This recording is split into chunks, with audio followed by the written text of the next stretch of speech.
Kotlin extension functions and properties. Have you ever wanted to add a function to string or list without modifying the class? Extension functions make this possible.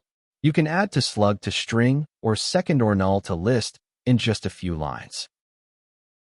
An extension function adds a new function to an existing class. The class you extend is called the receiver.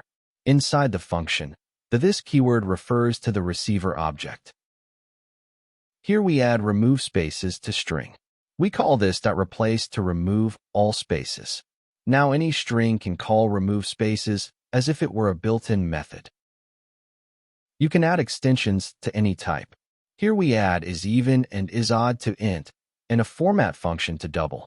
These look like built-in methods, but are defined outside the class. Let us build some practical extensions. The toSlug function converts a string to a URL-friendly format. It lowercase, removes special characters, and replaces spaces with hyphens. Here are more useful extensions. Second or null safely gets the second element of a list. Word count counts words in a string. Initials gets the first letter of each word. Extension properties work like extension functions, but use property syntax. They cannot store state, so they must use getters. Here we add isEmail and last word properties to string. You can define extensions on nullable types. Inside the function, this can be null, so you need to handle it. Kotlin's standard library uses this pattern for or_empty and isNull or blank. Here is a nullable extension example. We define or_empty for nullable strings and or_empty list for nullable lists. You can call these on null values without a null pointer exception. Extensions are resolved statically, not dynamically. This means the compiler picks the extension based on the declared type, not the actual type at runtime. This is different from regular method overriding. Look at this example. We define getName on both shape and circle. When we pass a circle to a function that takes shape, it calls shape.getName. The declared type wins, not the runtime type. Extensions cannot access private members of the class.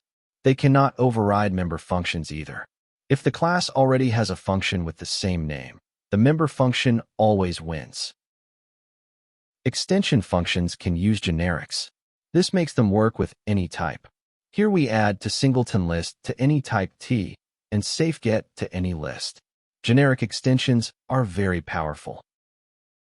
You can add type constraints to generic extensions. This is sorted extension only works on lists of comparable elements. The constraint ensures the compiler can compare items safely. Kotlin's standard library is full of extensions. String methods like uppercase, lowercase, reversed, and trim are all extension functions. Collection methods like sum, average, first, and last are extensions too. You can add extensions to companion objects. This lets you call them like static methods on the class. The class must have a companion object for this to work, even an empty one. In real projects, organize your extensions in separate files. Create a file for each type, like string extensions, list extensions, and int extensions. This keeps your code clean and easy to find. Here's a quick summary.